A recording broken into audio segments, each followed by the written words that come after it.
I've told this story maybe 4 times in my life. Once to a review board. Once to my sister, who didn't believe a word of it.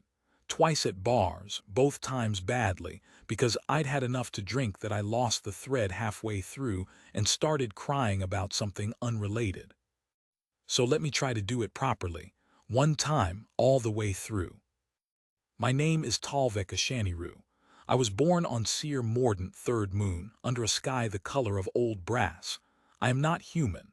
I want that on the record first, because everything that follows is going to sound like a human wrote it to make themselves look good, and it isn't. I was there. I saw it. And I have spent 11 standard years trying to decide whether what I saw made me a better person or just a more frightened one. It happened on a rock called Saren's Fault. You've probably never heard of it. Most people haven't. It's a mining world out past the Castle Drift, one of those places the charts mark in gray because nobody's quite decided who owns it. The atmosphere is breathable if you don't mind the taste. The gravity is a little heavy, 1.4, enough to make your knees ache by evening. And the whole planet smells faintly of hot metal and something sweet underneath, like fruit going bad in a closed room. I was junior attaché to the Sarathi delegation, 29 years old, very proud of my clean cuffs. And the woman I served, the woman this story is about, though she'd hate me saying so, was envoy Isolith Varn. Let me tell you about Isolith Varn. She was Sarathi, which meant she was tall and pale in that way that looks less like skin and more like a lit lamp behind paper. Her people evolved in low light.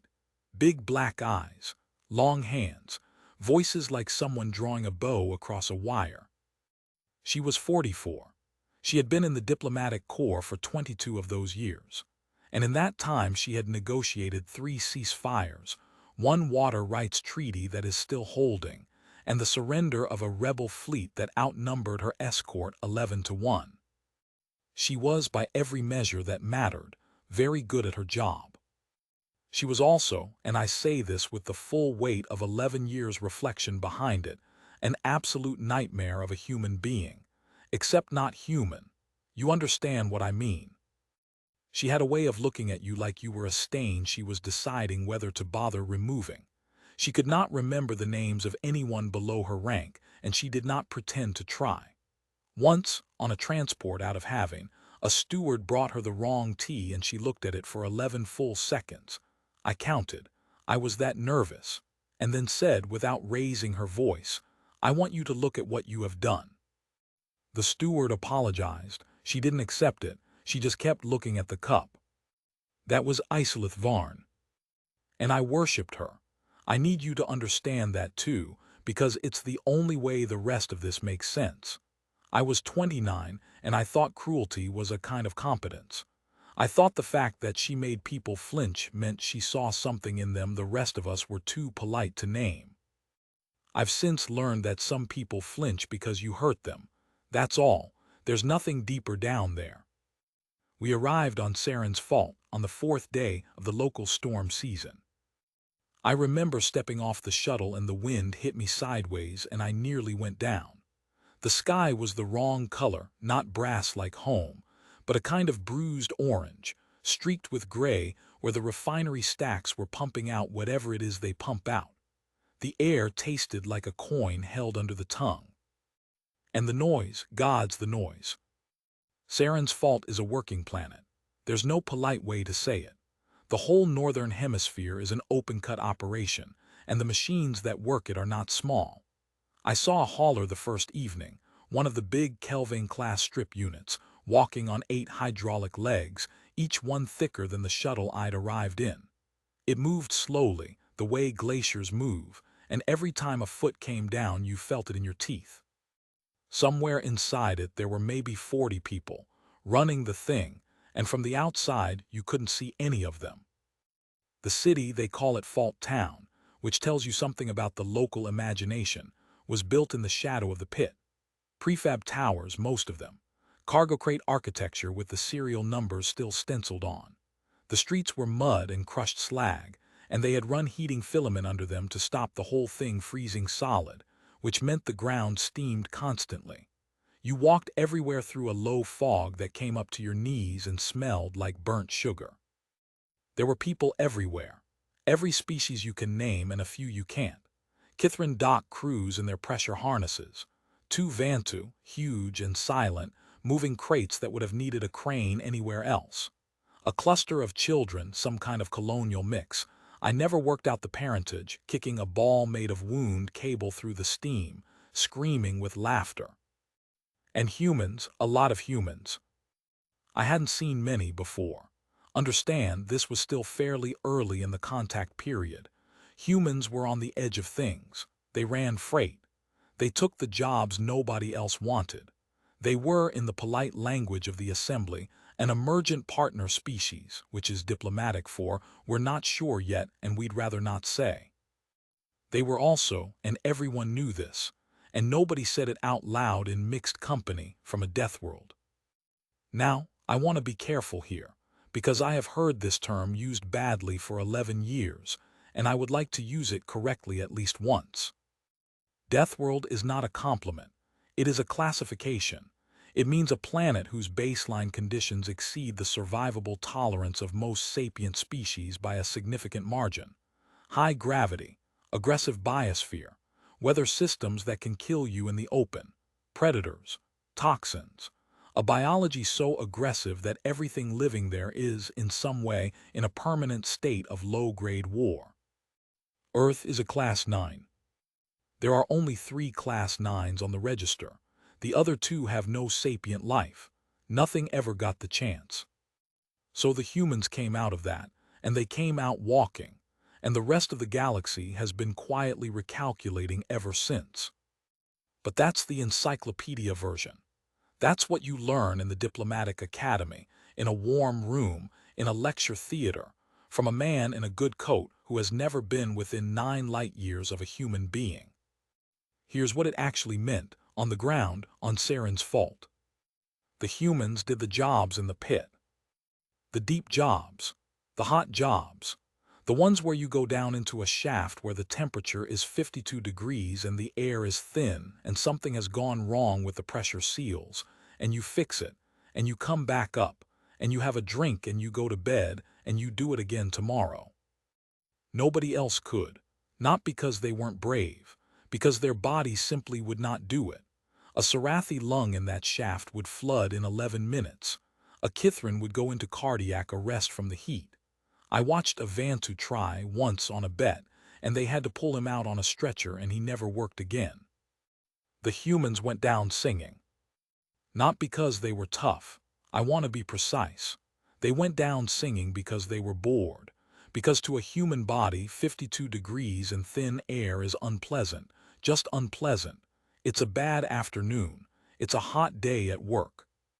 That is the thing that took me 11 years to understand, and I'm going to try to make you understand it faster than I did. They are not tough because they are brave. They are brave afterwards, because they had to invent a reason to keep going, and courage was the only one lying around. Our driver was a man named Cal Duarte. I've thought about that name a great deal. It's such an ordinary name. It sounds like a plumber. It sounds like a man who is late with the rent. He was assigned to us by the mining consortium, standard courtesy, a vehicle and a driver for the duration of the visit. He met us at the pad on the first morning with the vehicle running and the door already open, standing at what I later learned was a kind of relaxed attention, hands folded in front of him. He was not a large man. That surprised me. I had an idea in my head then of what humans looked like. I think a lot of us did, and it involved a great deal of shoulder. Cal Duarte was medium height, medium build, going gray at the temples. Maybe 50, maybe older. I could never tell with them. He had a face like a road, weathered, lined around the eyes in a way that suggested he'd spent a lot of his life squinting at bright things. And his hands, I noticed his hands immediately because they were wrong somehow. Too thick. The knuckles were enlarged, the fingers slightly crooked, the nails short and squared off and stained a permanent rust color that no scrubbing was ever going to shift. Working hands on a driver. "Envoy Varn," he said. Adeshea Shaniru, welcome to the fault. His standard was good. Accented, that flat, chewing human accent that turns every vowel into a swallowed thing, but good. He'd clearly learned it properly, sat down and worked at it, rather than picking it up in transit like most of the freight crews did. Isolith walked past him and got in the vehicle without looking at him. I remember flushing. I remember being embarrassed, and then being embarrassed at being embarrassed, and then telling myself that this was how it was done, that a certain distance was appropriate, that he was staff and she was an envoy and there was a shape to these things. I said thank you to him quietly as I passed, like an apology I didn't have the nerve to make properly. He said no trouble and closed the door behind me. The vehicle was a Marant-class ground crawler, armored, 6 wheels, each one taller than I was, with independent suspension that let the cabin stay level while the chassis rolled over rubble like a boat over swell. Cal drove it beautifully. That's not a small thing. The roads on Saren's fault are not roads. They're suggestions. They're the parts of the ground that haven't collapsed yet. There are sinkholes that open without warning when the substrata melt from the heating filament, and there are haul routes where the big Kelvin units cross. And if you're in the wrong place when one of those comes through, they will not stop, because they physically cannot, because you are 1.1 tons and they are 11,000, and the mathematics are not on your side. Cal drove through all of it like he was walking through his own house in the dark. He never braked hard. He never accelerated hard. He read the ground 400 meters ahead and adjusted so smoothly that Isolith, in the back, never once had to put a hand out to steady herself. I watched him do it for 3 days and I never saw him make a mistake. He also never spoke unless spoken to. I tried a few times. I was young and I was curious, and I had never been this close to a human before. How long have you been on the fault? 9 years. Do you like it? A pause, the wheel turned slightly under his hands. It's work. Where are you from, originally? Another pause, longer. Earth, he said. And that was the whole conversation. I remember feeling stupid, and then feeling annoyed at feeling stupid, and then leaving him alone for the rest of the day. Isolith never spoke to him at all, not once in 3 days. She spoke about him, occasionally in Sarathi in the back seat with the partition open. She once said, "The vehicle smells of him," in a tone of mild scientific interest, the way you'd note that a room was cold. I don't know if he understood Sarathi. I've thought about that a great deal too. I think he probably did. The negotiation was going badly. I should explain what we were there for, because it matters, and because I have gotten this far without mentioning it, which tells you something about what I actually remember from those weeks. Saren's fault sits on a deposit of something called caldite. It's not glamorous. It's a heat sink material. You line reactor cores with it. You build drive housings out of it. And without it, a fusion plant runs about 11% less efficiently and about 400% more likely to kill everyone in the building. There is a great deal of caldite on Saren's fault. There is almost none anywhere else. The consortium that ran the mine was a mess of 11 different corporate entities and 2 planetary governments, and they had been slowly strangling each other over the extraction rights for 6 years. My delegation was there to arbitrate. Isolith Varn was there because she was, genuinely, the best arbitrator in 3 sectors, and because someone at the top had decided that the situation had gotten bad enough to spend her on. It had gotten bad enough. It had gotten worse than that. Because there was a 4th party at the table that nobody had planned for, and they were the reason we ended up where we ended up. They called themselves the Velik Compact. They were a security contractor. That's what it said on the documents. In practice, they were a private army that had been hired 11 years earlier by one of the corporate entities, and had, in the way these things go, gradually stopped taking orders and started giving them. They had 400 personnel on the fault. They had powered armor. They had, in orbit, a corvette that was technically a survey vessel and was carrying enough armament to glass the town if it felt like it. And their commander was a Threx named Volsun Kree. I met him once was enough. The Threx are, how do I put this fairly? The Threx are what happens when a species evolves on a world with no natural predators and a very rich food supply and decides, over about 4 million years, that the only interesting problem left is each other. They are big, 2.5 meters most of them, 4 arms though the lower pair are vestigial and mostly used for balance.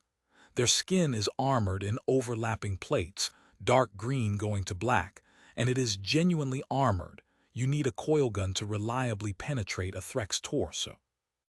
They are also culturally obsessed with hierarchy, not rank, hierarchy. The Threx language has no word for peer. Every conversation, every interaction begins with a rapid and largely unconscious negotiation about who is above whom, and once that's settled, it does not get revisited. Volsun Kree had decided, within about 4 seconds of meeting Isolith Varn, that she was beneath him. And Isolith Varn had decided, within about 3, that he was beneath her. You can imagine how the talks went. The third day was when it happened. It was a bad day already. The storm season had turned, and the wind was coming off the pit carrying grit that got into everything, your eyes, your teeth, the seals of the vehicle doors. Visibility was down to about 200 meters. The Kelvin units had stopped work, which meant the whole town was full of miners with nothing to do and nowhere to go. The session had run 4 hours over. Kree had spent most of it making a series of procedural objections that were, individually, valid and collectively, an obvious attempt to run out the clock on a ratification window that closed at midnight local. Isolith had known exactly what he was doing. She'd let him do it for 3 hours and then, at the very end, with 11 minutes left, she had produced a clause from a subsidiary agreement. A thing so obscure I still don't fully understand it. Something about mineral rights on a moon that didn't technically exist anymore, and used it to invalidate his entire objection stack in a single sentence. It was the most beautiful thing I have ever seen done in a negotiating room.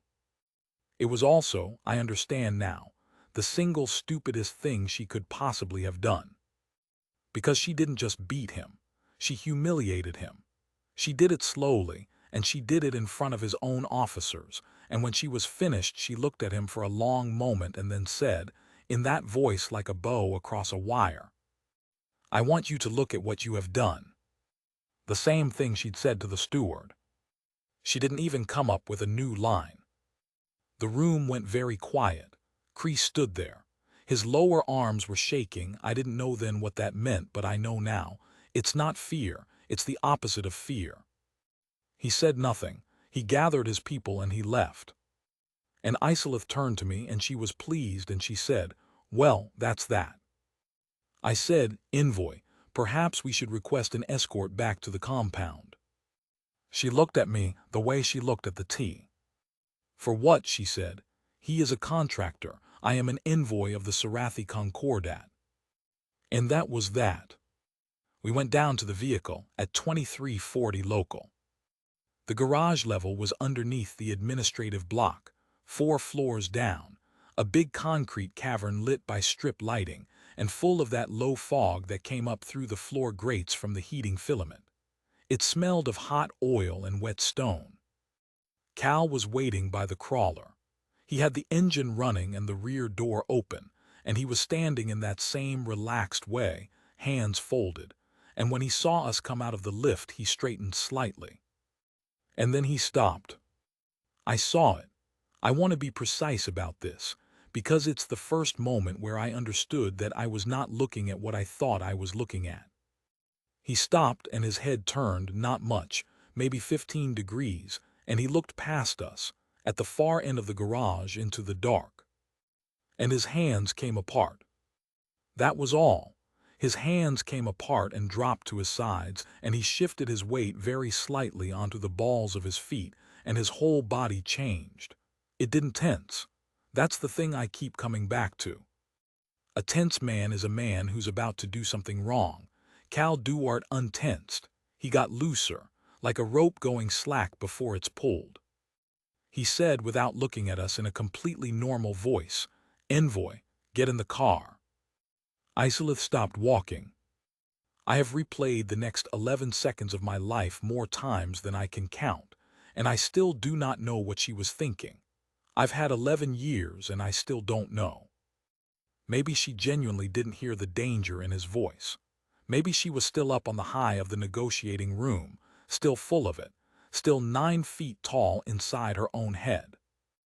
Or maybe, and this is the version I believe, most days, maybe she heard it perfectly well, and what she could not tolerate, what her entire self was constructed to prevent, was the experience of being given an order by a driver. She turned to face him. She was very tall and very pale, and the strip lighting made her look like something carved. "What," she said, "did you just say to me?" And Cal said, still not looking at her, still watching the dark at the end of the garage, "Ma'am, get in the car, now." And she slapped him. I want to describe this properly, because everyone who tells this story gets it wrong. They make it sound cinematic.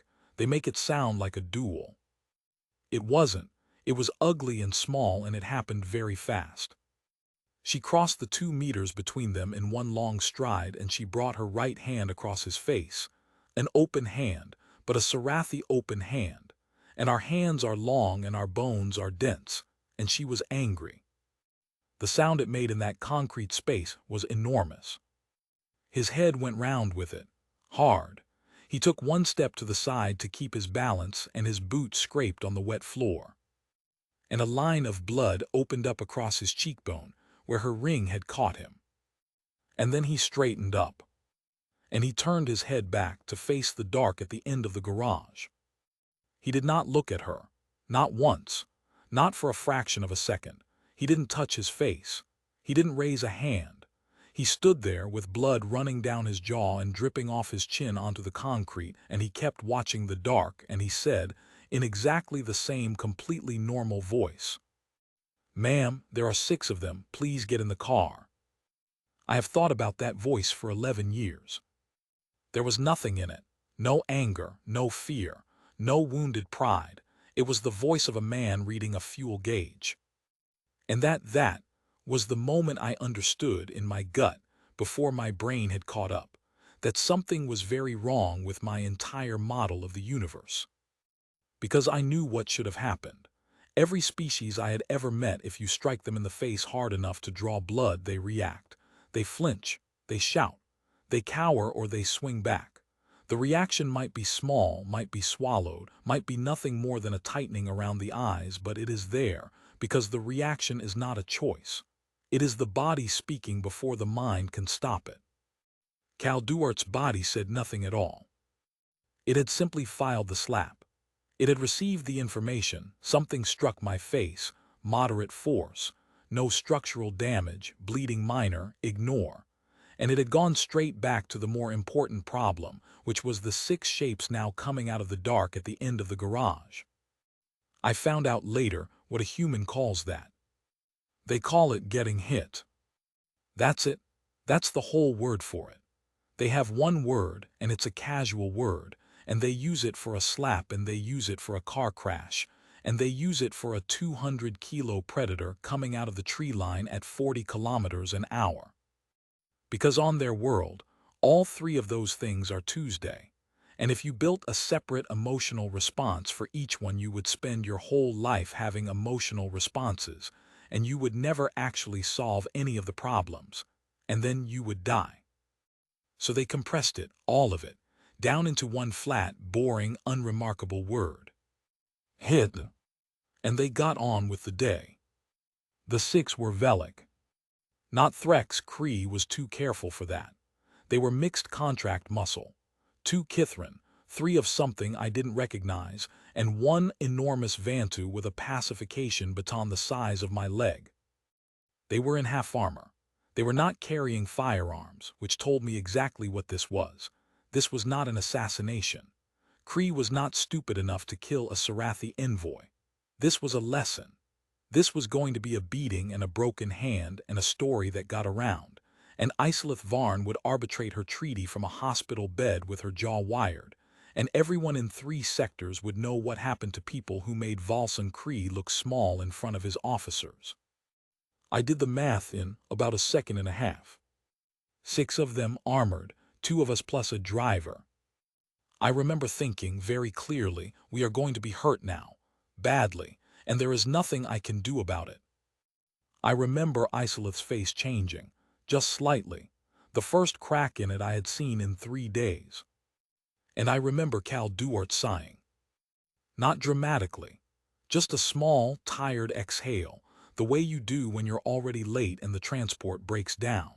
And he reached up without hurry and wiped the blood off his jaw with the back of his wrist and looked at it and said, to nobody in particular in that flat, chewing human accent, "Ah, hell." And then he walked toward them.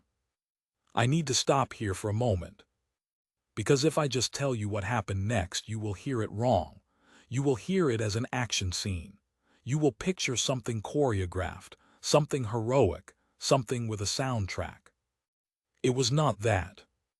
I have watched combat footage since, a lot of it professionally, and I have learned to recognize what I was actually looking at, and I want you to see it the way I see it now, not the way I saw it then.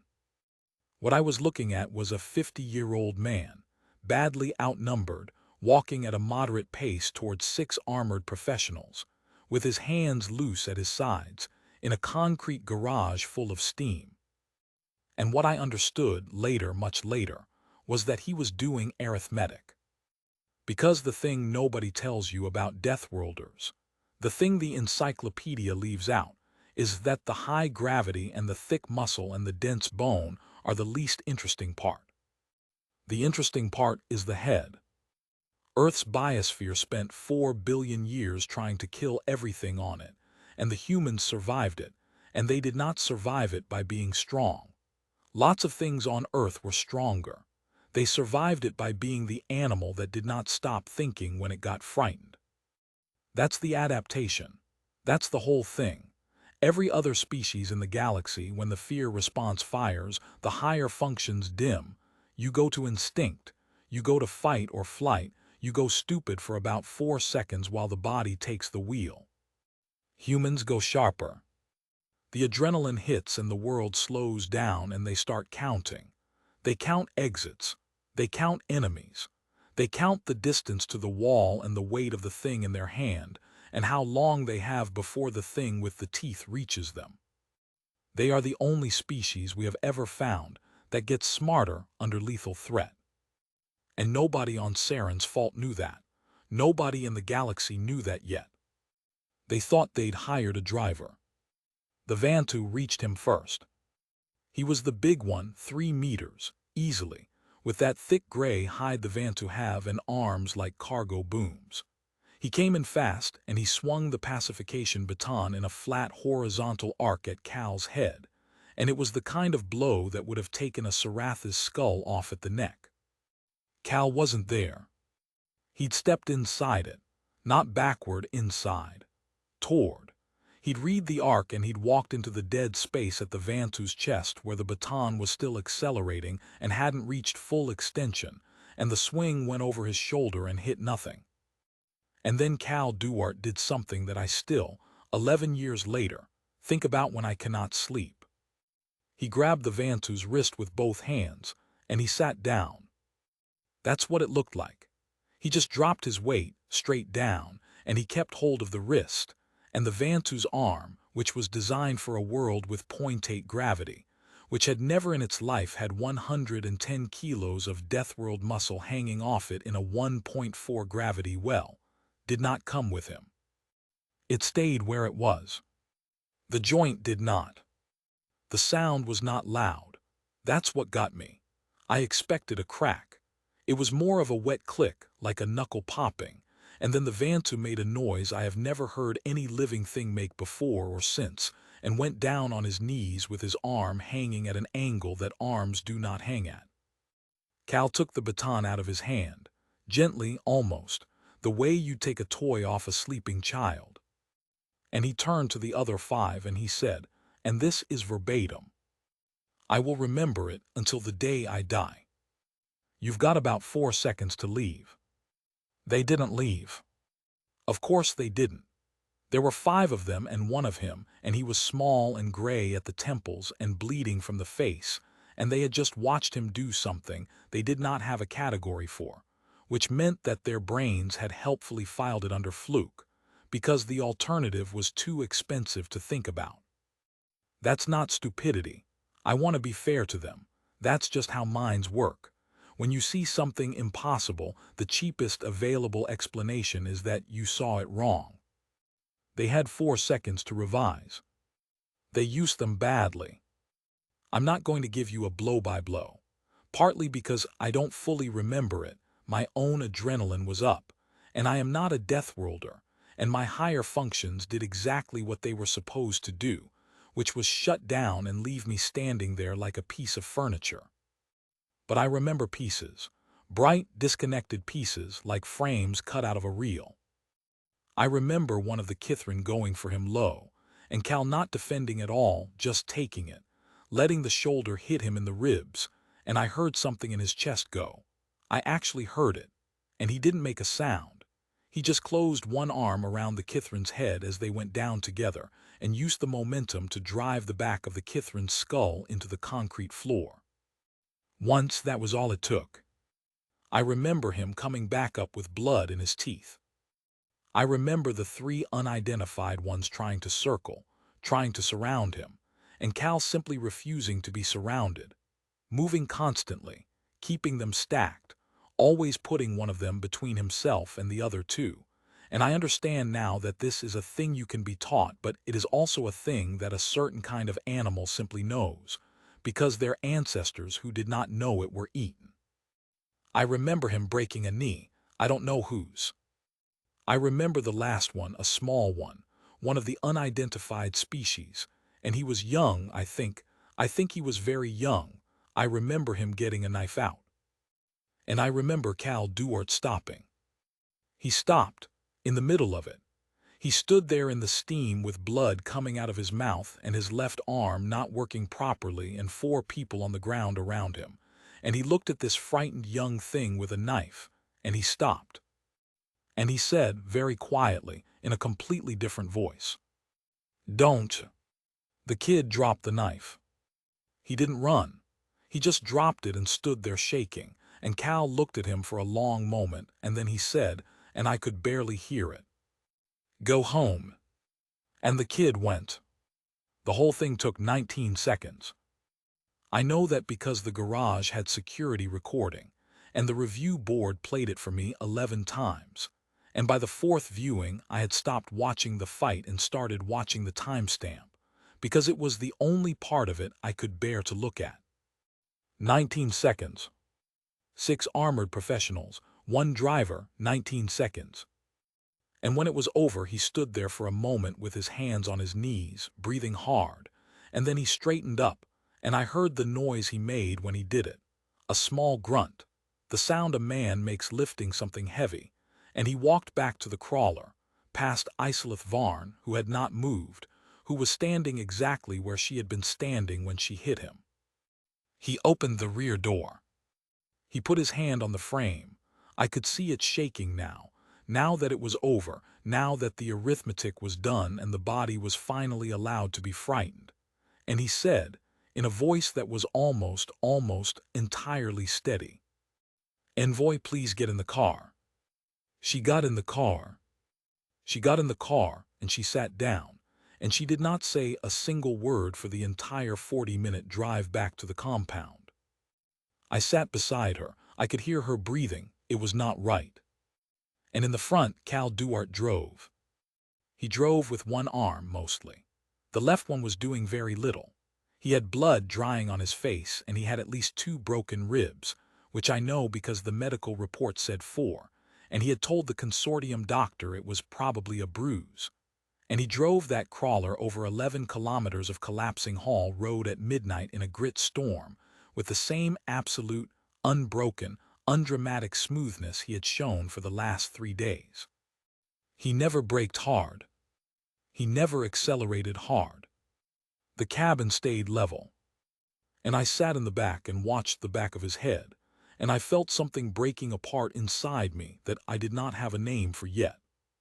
We stopped at the compound gate. He got out. He came round and opened the rear door for her. He opened it for her. He came round the vehicle with 4 broken ribs and opened the door for the woman who had split his face open 2 hours earlier, and he stood back and held it. Isolith Varn did not get out. She sat there in the dark of the cabin, and I saw her hands in her lap, and I saw that they were not steady either. And then she said, without looking at him, in standard, in a voice I had never heard her use before, small and thin, and about 400 years old, "Why did you not strike me back?" And Cal Duarte, standing in the wind and the grit with the door held open and his blood in the tread of his boots, said, "Ma'am, if I'd hit you back, you'd have died." He said it the way you'd say the road was closed. No cruelty in it, no triumph. He was not making a threat and he was not making a point. He was simply, and I understood this finally standing there, he was simply answering the question. Accurately. Because she had asked and he was staff and staff answer questions. He waited a moment to see if there was anything else. There wasn't. So he said, "Good night, envoy." And he closed the door behind her, and he got back in the crawler, and he drove away into the storm to go and find someone who would tell him his ribs were only bruised. That was the 3rd day. We were on Saren's fault for another 11. And everything I have told you so far, the slap, the garage, the 19 seconds, everything I have told you so far is the part of the story that people already know. It's the part that got into the reports. It's the part they tell in bars. But it isn't the story. The story is what happened in those next 11 days. The story is what Isolith Varn did. And the story, above all, is what Valsen Kree did on the 9th night, when 400 Velic personnel came down the Fault Road toward Fault Town with the Corvette burning in low orbit above them, and what stood in the road to meet them. I'll tell you that part now, but I need you to remember what I've told you about the arithmetic, because you're going to need it. She didn't sleep that night. I know because I didn't either, and at some point around 300 I gave up and went down to the compound's east gallery, a long glass corridor that ran the length of the residential block, meant for packing, meant for exactly the kind of night I was having, and she was already there, standing at the glass, looking out at the pit. The storm had thinned by then. You could see the working lights down in the excavation, thousands of them, strung along the terraces in long orange chains that curved away into the dark. From up there it looked like something alive, like the whole pit was a wound and someone had lit it from inside. She didn't turn when I came in. I stood about 4 meters away, which felt like the right distance, and I said nothing, because I couldn't think of anything that wasn't either useless or insulting. After a long time she said, "He drove." I said, "Yes, 40 minutes. She was still looking at the pit. 4 broken ribs and he drove. The report says 4. He told the doctor it was bruising. She made a small sound. It wasn't a laugh. It was the noise you make when something lands somewhere you weren't defending. Then she said, and this is the first honest sentence I ever heard come out of Isolith Varn's mouth, and it took a beating and a garage floor to get it there. "I don't understand him." And I said, "No. Neither do I. Here is what I want you to understand about the 11 days that followed." She did not apologize. I want that on the record, because people who tell this story badly always put an apology in it, usually around the 4th day, usually with tears, and it makes a lovely scene, and it did not happen. Isolith Varn was 44 years old, and she had built her entire self out of never being wrong in a room, and you do not dismantle that in a week. What she did instead was stranger and harder, and I think in the end worth more. She started watching. The next morning Cal Duarte was at the pad at 700, engine running, rear door open, standing in that same relaxed way with his hands folded. His left arm was in a field sling. The cut on his cheek had been closed with tissue adhesive, badly in a hurry. by someone who clearly had 11 other things to do. There was a bruise coming up along his jaw, deep purple going to yellow at the edges, the color of the sky over the refinery stacks. He said, "Envoy at HFY, morning." Same voice. Exactly the same voice, and I watched Islith Varn stop about 2 meters from the vehicle and look at him, really look at him, not the way she looked at the tea, something else. Then she said, "Your arm, it's fine, ma'am. It is in a sling." Yeah. He shifted his weight. Precaution, Doc's fussy. There was a pause. The wind came across the pad and threw grit at all of us, and Islith said, "Can you drive?" And he said, "Ma'am, I could drive this thing with my feet." And she got in the car, that's it. That's the entire exchange. 4 sentences, but I was standing right there and I saw the thing that happened underneath it, which was this. For the first time in 3 days, Islith Varn had asked a question and waited for the answer. The talks resumed at 900 and they were a disaster. Cree was not there. He'd sent a subordinate, a Threx half his size named Delen Ost, who apologized for the commander's absence with the transparent, unembarrassed insincerity of a man who has been told exactly what to say and does not care whether you believe it. 6 of Kree's contract personnel had been hospitalized in an altercation, Ost said. The commander was attending to the matter internally.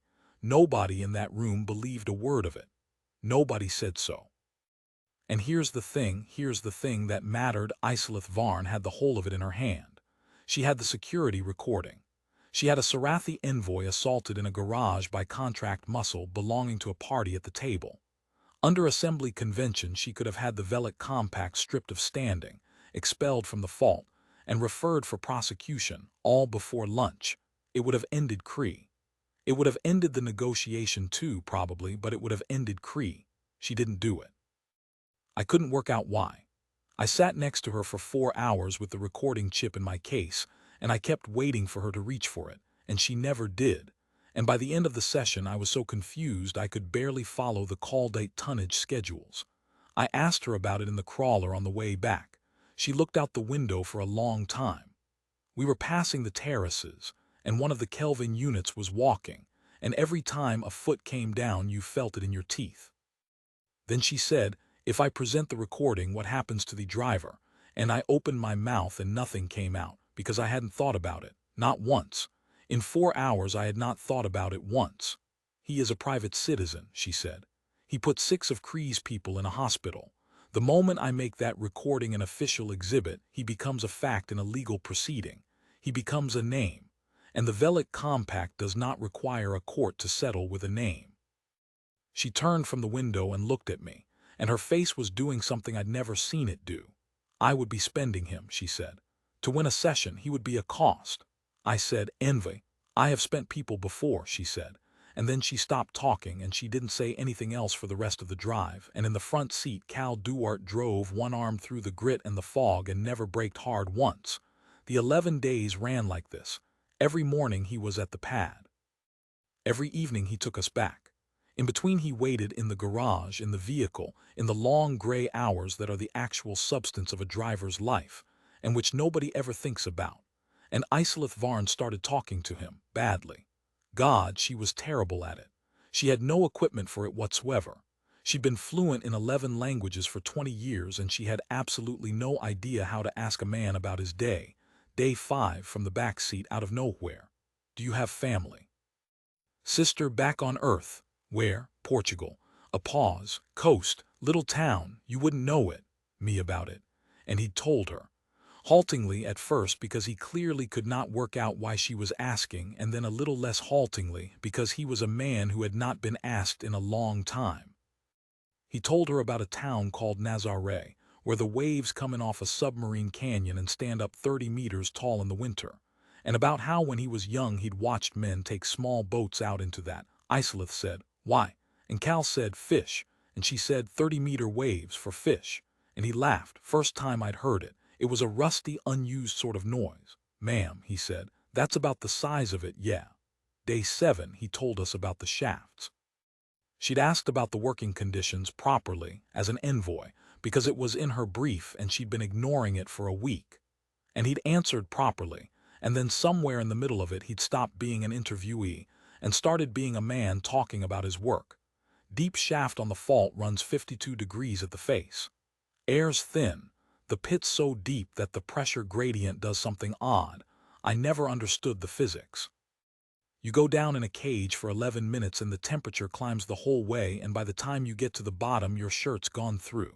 And you work in that, Isolith said, 8-hour rotation. 4 on, 1 off, 4 on. 9 years. On the fault. Before that series, before that a couple of orbital yards. He shrugged with the shoulder that worked. It's work. You keep saying that. Because it keeps being true, ma'am. And Isolith said very carefully, why do you not simply stop? And there was a long pause. And Cal Duarte thought about it, actually thought about it. I could see him doing it, and then he said, because if I stop, the shaft doesn't get run. And if the shaft doesn't get run, the call date doesn't come up. And if the call date doesn't come up, some reactor somewhere runs 11% hot and one day it doesn't. He glanced at the mirror. Ma'am, I've never met anybody who'd be in that building. That's kind of the point. And on day 8, I finally asked him the question I'd been carrying since the garage. We were alone. Isolith was in a side session and I'd come down to the vehicle to wait, and he was sitting on the crawler's step with a ration bar and a thermos, and I sat down next to him because I had run out of the ability to not sit down next to him. I said, Cal, first time I'd used his name, attaché. I said, in the garage, when she hit you. I had to stop and start again. You didn't react, he chewed. Looked out at the fog on the garage floor. I did, he said. You didn't, I was watching. I did, he said again. You just didn't see it because you were looking for a big one. He put the thermos down, a shaniroo. Where I'm from, if something hits you and you spend 4 seconds having feelings about it, the next thing that happens is the thing that hits you again. And the second one's worse. He tapped his temple. So you learn to put it in a box. You feel it later, in the car, in the bunk. 3 in the morning, 6 weeks after, when you're doing nothing. He picked the thermos back up. It all gets paid, it just doesn't get paid there. I said, that sounds like a terrible way to live. And Cal Duarte said, it's a great way to not die. And then he was quiet for a while, and then he said much more quietly, they're not the same thing. Took me about 40 years to notice. 9th night, I'll tell it as plainly as I can. At 2140 local, 400 Velic personnel came down the fault road toward Fault Town in 19 armored transports. And in low orbit above them, the corvette Sul Vantic lit its ventral array and held it lit, which is a thing you do not do accidentally, and which everyone in 3 sectors understands to mean we can do this and we are choosing not to yet. Volsun Cree had run out of patience. The official story later was a security response to civil unrest. There was no civil unrest. There were 4,000 miners in Fault Town, most of them asleep, and a delegation in a compound, and a treaty that was going to be ratified in 39 hours which would strip the Velic Compact of its extraction stake entirely. He was going to take the town. He was going to take the compound. He was going to hold the arbitration at gunpoint and get a signature and dare the assembly to do anything about it 11 jumps away with no fleet in range. It was, as a plan, not even a bad one. The alarm went at 2151. I remember Isolith standing in the middle of her quarters, half-dressed, absolutely still, with the compound alert strobing red across her face, and I remember her saying calmly, flatly, in the voice she used in negotiating rooms, how long? 40 minutes, envoy, maybe less. Compound security. 11. They have sidearms. She closed her eyes. And I said the stupidest thing I have ever said in my life. I said, we should evacuate. And she opened her eyes and said, where? We went down to the garage because the garage was where the vehicle was, and the vehicle was the only thing in the compound that could move. Cal was already there. He wasn't in the crawler. He was standing by the ramp with the big garage door rolled up, looking out at the road, and the wind was coming in hard and throwing grit across the concrete, and the sling was gone. He'd taken the sling off. He was on a an old handheld thing, industrial, the kind the pit crews carry, and he was talking, and I caught maybe 4 words of it, and the 4 words were, no, no, listen to me. And then he saw us and he lowered it. Isolith walked straight up to him, 2 meters. One, she said, Mr. Duarte. First time she'd used his name too. Ma'am, there are 400 of them. Yes, ma'am, they will be here in 35 minutes. About that. And her voice cracked, actually cracked right down the middle. What do I do? And Cal Duarte looked at this woman who had split his face open on a concrete floor 9 days earlier and never once said sorry, and he did not gloat and he did not hesitate, and he said, Ma'am, you don't do anything. You get in the vehicle and you go east, out past the tailings, and you keep going until you hit the survey station at Rel, and you sit there until this is over. That is running. I will not. In. And he said it gently. That's what killed me. He said it gently. You're the treaty, not the paper. If you're alive in 39 hours, he gets nothing. If you're not, he gets everything. He nodded at the road. That's the whole game. That's it. Everything else is noise. Isolith Varn said, and he said, I'm going to go and stand in the road. I said, that's insane. I remember shouting it. I remember my voice going up into a register I didn't know I had. That's insane. That's 400 people. That's a Corvette. You can't. And he said, I'm not going to fight them, a Shaniroo. He held up the comm. I'm going to talk to them. Here's what I didn't know. Here's what nobody at that table knew. In 11 days of tonnage schedules and procedural objections and clever clauses about moons that didn't exist, there were 11,000 humans on Saren's fault, not 400, not a delegation. 11,000, the deep crews, the shaft runners, the ones who did the work nobody else's body could do. They lived in the Western prefabs and they worked 8-hour rotations, and they were, as far as every single person in that negotiating room was concerned, scenery. They were the reason the mine functioned. And in 9 years on the fault, Cal Duarte, a driver, a nobody, a man with a road for a face, had become something the consortium did not have a word for and had therefore never thought to look for. He wasn't a union leader. There was no union. He was just the man you went to. The one who'd been down every shaft. The one who'd pulled 4 people out of the Kelvin collapse in the 7th year and never mentioned it. The one who spoke standard properly and could talk to management without shouting. When the alarm went, 11,000 people picked up their comms, and every single one of them was waiting to hear what Cal said. He said, stand down. That's the part nobody believes. That's the part that gets left out of every version of this story, because it's not exciting, because it doesn't make a good scene. He told them to stand down. He got on that comm in a garage doorway with the grit coming in sideways, and he told 11,000 angry Deathworlders, who had already gathered, who were already in the streets, who already had cutting torches and pneumatic drivers and every heavy tool in a mining town, and who outnumbered the Velik 27-1. He told them to put it down. He said, and I heard this part, I was standing 4 meters away and I heard it. If we swing first, we're a riot. If we stand still, we're a wall. And they have to decide out loud in front of everybody whether they're going to walk through us. And then he said, don't give them the excuse, make them choose. They came out of the prefabs. I watched it from the crawler as Cal drove us because he drove us. He would not let us go alone. He drove us out to the eastern edge himself first, and Isolith Varn did not argue because she had finally learned when to stop talking. We came up the ridge road and I looked back at the town and I saw it. 11,000 people walking out of their housing blocks in the dark in their work clothes and the steam coming up through the street grates. No shouting. That was the thing. 11,000 people and almost no noise at all, just the sound of boots on wet slag, thousands and thousands of them. A low continuous shuffle like water moving. They walked out to the fault road where it narrows between the tailings heaps and they stopped. And they stood there, they filled it. Shoulder to shoulder, 60 across and 200 deep, and they stopped, and they put their hands in their pockets. They put their hands in their pockets. 11,000 Deathworlders standing in a road at midnight with their hands in their pockets and the rain of grit coming down on them and the Corvette burning white overhead. And nobody in the front row was holding anything at all. Cal turned the crawler around. Isolith said, what are you doing? Taking you to Rel. He looked at her in the mirror, and she said, no.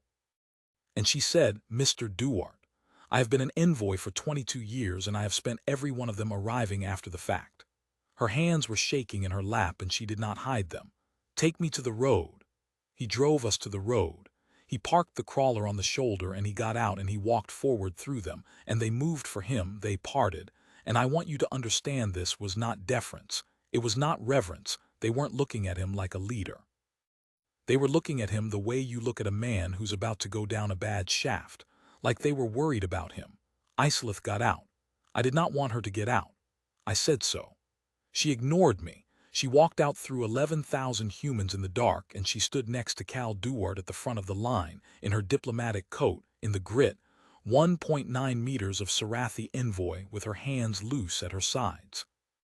And the Velic transports came around the bend and their lights came up and lit the whole road white.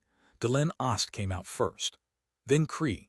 Volson Kree walked up that road in full armor with 400 soldiers behind him and a corvette above him, and he stopped about 11 meters out and he looked at the wall of people in front of him and he laughed. He said, "Miners." And Cal Duarte said, "Yeah." And Kree said, "Move." And Cal said, "No."